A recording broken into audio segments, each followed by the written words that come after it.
Proudly sponsored by Diamond Bright, keeping the furious fleet shining.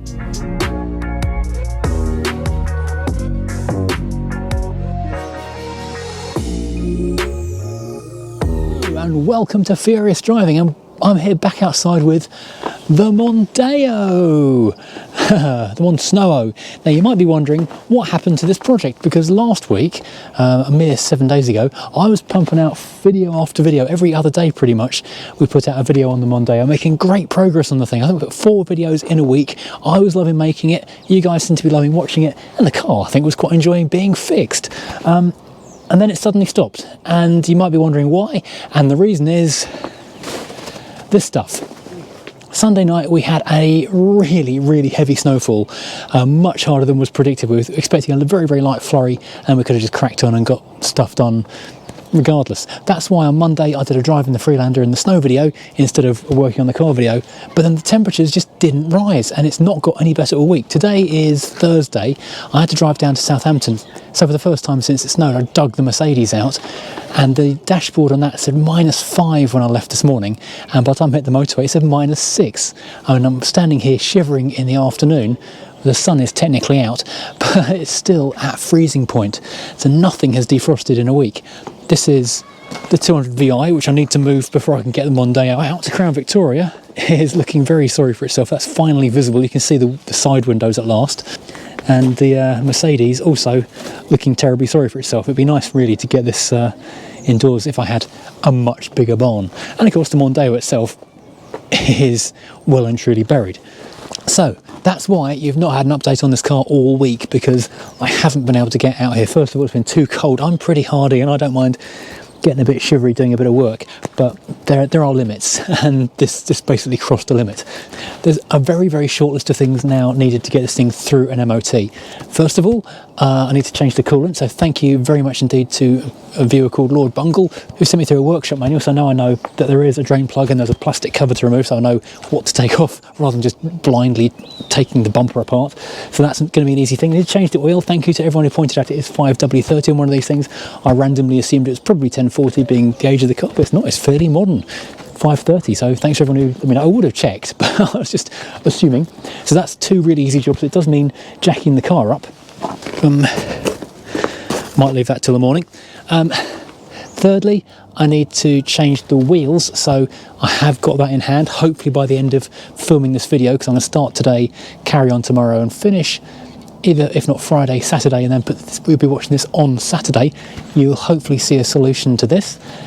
And finally, make the fuel pump work. Now this is the tricky one, because there are a number of possibilities of why that doesn't work. It's either going to be a bad earth, which will mean something wrong at the fuse box end, a bad earth around the fuel pump fuel tank end, or it could be, this is a bit of a wild card, because we've got a non-working speaker and a slightly dicky lock, it could be a bad connection around the lock. So I'll start by cleaning up some earths, and then I'll maybe look at taking the door apart and cleaning up the lock connections in there. I really hope I don't need to buy a new lock for it.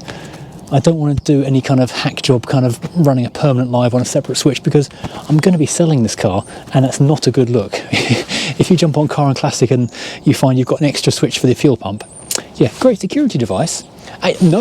Unless I label it security device. I'll get a Dymo tape thing and print out the words security device, and then it's all good. It could work. It's a solution. Right. Do I really want to go and get a trolley jack out and drag it through this snow? By the way, someone dumped a United States Postal Service box in the snow today. I think they were using it for sledging or something in the park and left it there, and I've got an American car. I thought it'd be quite fun to add it to the American car stuff collection, so it's there now. Right, I suppose I should do something. Might drink more coffee.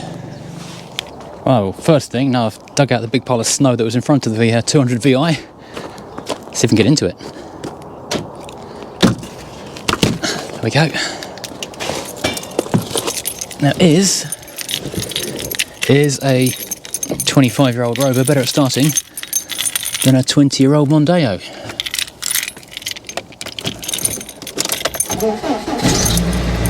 Yep, turns out it is. Now, I can't put the window down because the other day when it first snowed, without thinking, I pushed the button. I don't know what, I wasn't even paying attention to what I was doing. I just hit the button and did it, and then clonk, that was the mechanism dead. I know nothing's in front of me. let's hope for the best. So I'll move this car out of the way, then I've got some clean ground that I can park the Mondeo into. So let's thaw itself out for a bit. Okay, it's still insanely cold. I've got so many layers on right now in order to crack on with this, but I want to get this car done, so we are going to do that. Now, first things first, I'm going to start off with the most basic of basics, and that is just cleaning some contacts and looking for a bad earth. We have got a new interesting problem. It has been really cold. Last night it was -6 again. Yesterday I was driving the Mercedes down to go and get some bits for this car, and I saw -9.5 on the motorway. I've never seen that temperature in the UK. I now have the issue that I've opened the door and it will not close again because the lock is frozen. That's a new one I've never previously encountered, so that's fun and exciting. Isn't that interesting? Right, so earth problems. Got some electrical contact cleaner. This one here is, I believe, the offending item for the fuel pump. I did do a swap with this relay and another relay, but what I will do at this moment is give it a wee black with contact cleaner and in its own contacts, and give these contacts a little bit of a clean up as well, just to give it a fighting chance. Onto the other relays as well. I had a similar problem with the Rover 400 because I couldn't get the tail lights to work properly. The brake lights wouldn't work. I could not work out why nothing was working. It turned out all the fuses, they looked good, but they just had bad contacts on them. Let's do all of them, just for the hell of it. Oh, I found a way to make things even chillier, and that is to put an aerosol spray can onto your fingers. Brilliant. Well, that didn't work, but next on the list is the fuel pump end itself. Now, I don't know if I need to say this or not, but I'm probably not going to do much polishing on this car today. But apparently it might hit 7 degrees centigrade next week, which would be a huge relief, I have to say. Right, so let's give this all a blast of cleaner down there. And likewise into the pump end, through the plug end. Now we have ourselves a earth to the tank down here, which also could do with a clean up.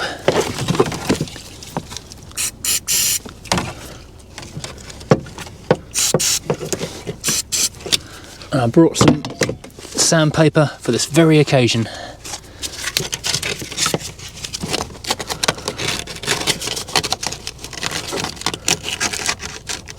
Oh, that's a better connection. Let's give that a whirl. No, nothing. Bum. So I've got the pump hooked up on the battery in the back. I did have a bit of a scare for a minute because the battery I was using had gone flat, which meant that nothing happened, and I thought I'd killed the pump somehow. Neighbour's going out, so I have to wait a minute to move the Rover back again. And we can roll this thing forward and get easier access to it. Here we go. Yay!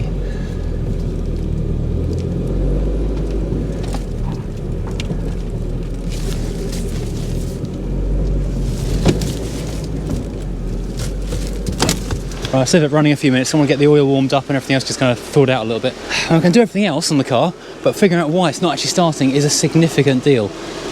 And people in the comments do keep mentioning I need to go and get a test light, get a headlight bulb and a couple of wires to put between the fuel pump and the loom, so I can test whether I'm getting enough power to actually light that light as well as just volts there. And I kind of know that's the problem. I know the symptoms, I just don't know the cause. So yeah, that's kind of where we are. Now, while we're waiting for this to warm up and thaw itself out a little bit, I've got some exciting news, because Furious Driving viewers are the best viewers, because yesterday I went and saw a viewer called James who had something very, very handy indeed. Or provide me, I should say. Ta-da! 4 lovely new Dunlop tyres on Ford steel rims, which will transform the Mondeo. It is also an illustration of how much better Mondeos are than any other car on the road, because they barely fit in the back of here, and I know for a fact that they will be swallowed by a Mondeo hatchback with absolute ease. These tyres, although they are a good brand, this is Goodyear on the front, but you can see this ring is, I don't know how it's even holding air, to be perfectly honest, but these are all new Dunlop street response tyres, which are correctly spec'd for a Mondeo. Fantastic. So I'll get them switched over while the car's up in the air doing the oil and coolant. I'll get these done as well. Fabulous. So thank you also to another viewer who offered me a set of gear alloys. I love the idea of a set of gear alloys, but I would like to keep the car as standard as I can for the moment. Maybe I will change them over to alloys as well, I don't know. But also another thank you to John up in Scotland, who has put in the post for me a set of LX hubcaps as well. So we've got our correct tyres, our correct steel rims, and then we're also going to have the correct hubcaps, so as it would have been when it rolled off the line in, I guess, probably Ghent actually, this car. Well, would you look at that? The door shuts and closes again now. Don't know if that's just frozen, or if it's to do with a lock system or what. Anyway, works now. Bada bing. Because I now know I just need to take off, I think it's about 4 or 5 of those bolts just there. This panel here will come off and I've got access to a drain plug on the bottom of the radiator. Yes, I will put an axle stand down there as well in a minute, and I know it's on ice, but there's not a lot I can do about it because everything is ice around here. This is going to save me so much time and bother because these wheels needed refurbing, which is a fair old whack of time and mess, and they are absolutely disgusting. I'll give that.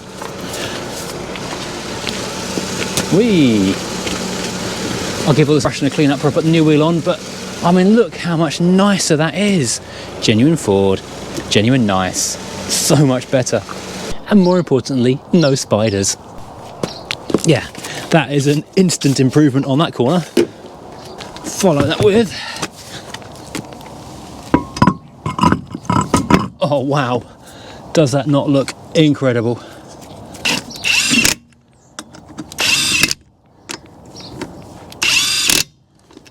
I think these wheels are actually only fitted one time on a car, which is amazing. I'm not going to do it too tight because they're going to have to come off again to bleed the brakes. When I go over to the barn, bring my Easy Bleed kit back, because that's over in the barn at the minute. That looks so good. What an instant improvement to the car right away there. Okay, so I've chiselled some ice out from underneath the jack so I can make that a bit more steady. That feels pretty secure. That feels pretty secure.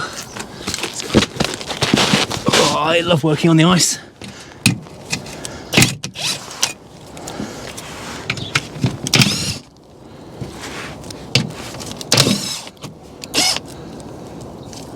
Three of those, and two would appear to be a T25. Or possibly a T30, but T25 does the trick.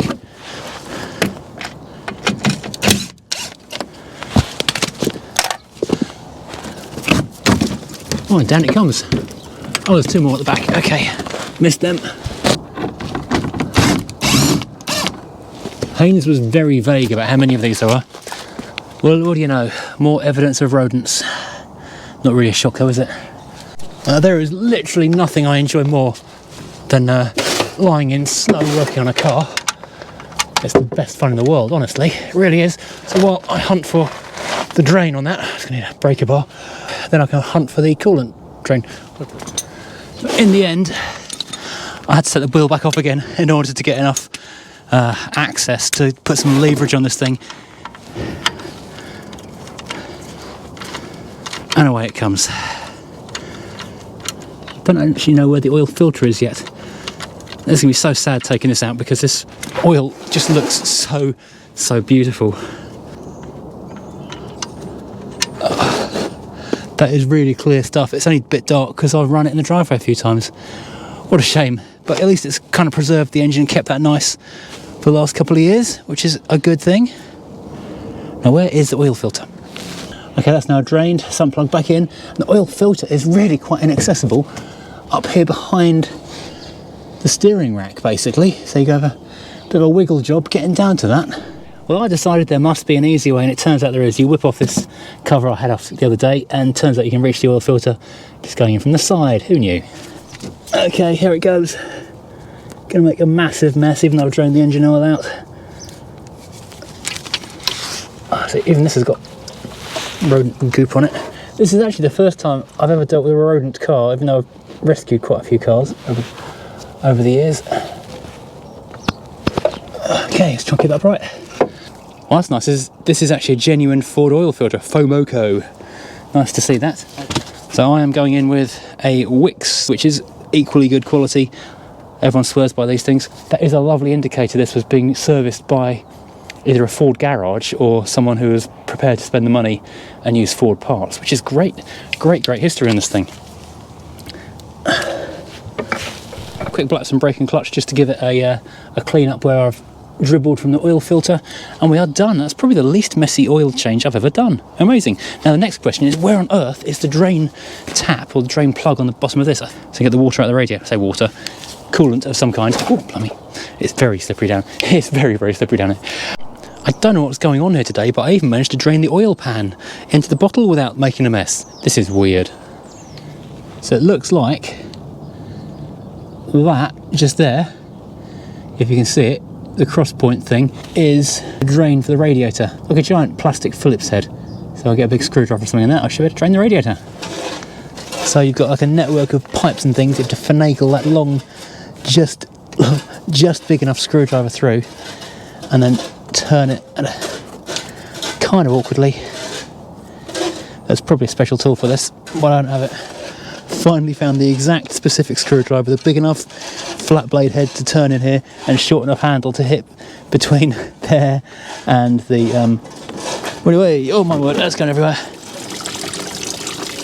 That's a bit of a weird colour. It's meant to be red, but that's kind of a brownish blurb that's coming out. I think the camera died when I was trying to say a minute ago.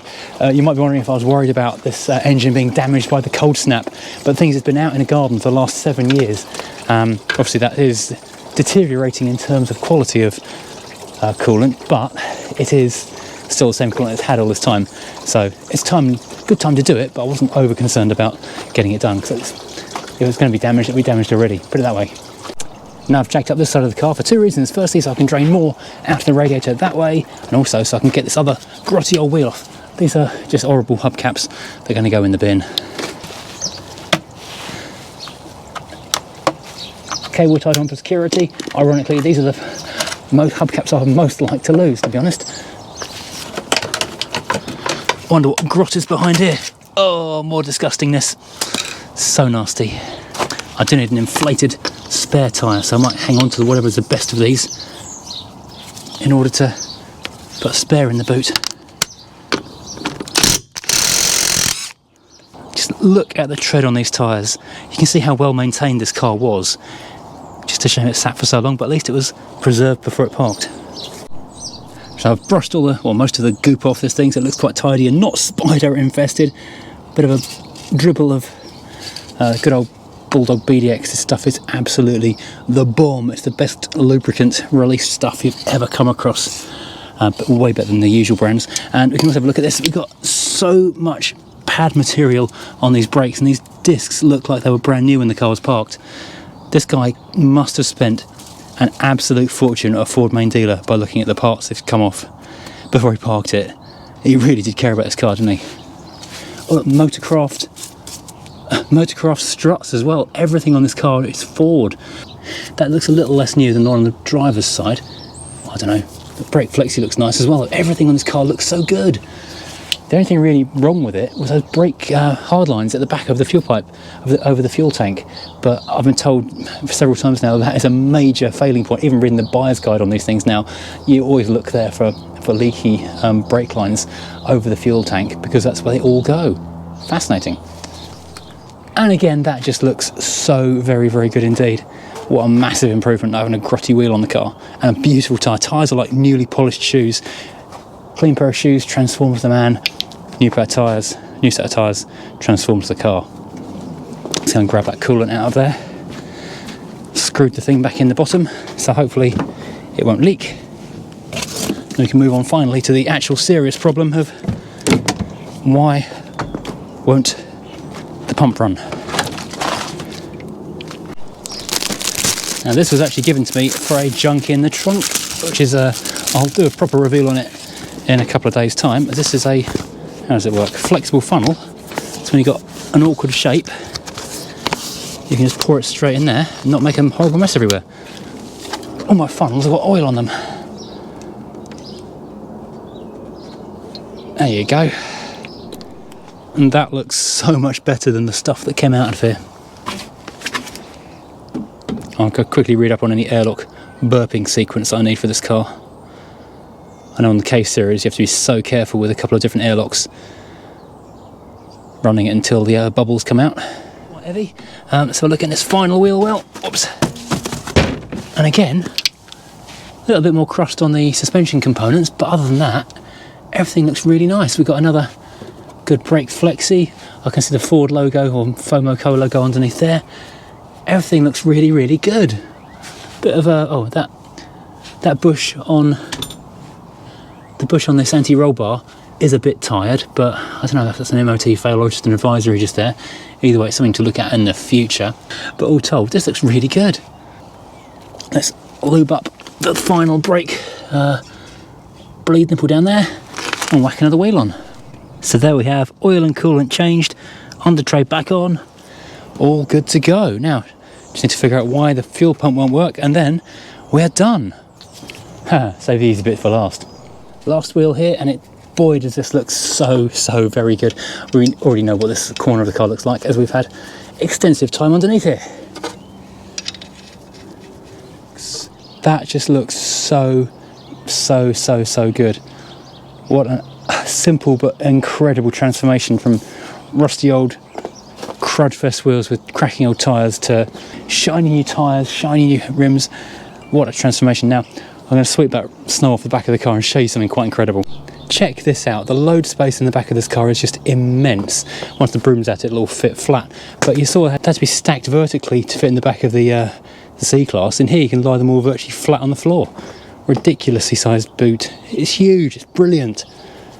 Does need wet backing out though. Now someone did say, and let me find the thing I need, that if I feel the relay as the key turns, I should be able to feel a click inside it. Give it a turn. Yep, I felt the click, so that is sending power. Brilliant, thank you. So that's a good thing. That means that the key is working, the immobiliser is working. That is then sending power down through the car. Well, at least to this point anyway. That is switching the circuit. That means the circuit is broken, not the electronics, which is probably an easier fix, to be honest. Right, now, lots of people have made the suggestion that to check that I'm getting enough power through, not just electricity, but volts, but power. I've put a headlight bulb on the back of the fuel pump loom and see what power's coming through there. See if it's enough to light a bulb. First of all, to recheck this. I'm not shoving into the connectors as some people thought I was doing, I'm just touching them on there. Oh, I'm getting nothing at the moment, that's interesting. I was getting 12 volts there before. This opens up a new can of worms. Let's lock and open the door again.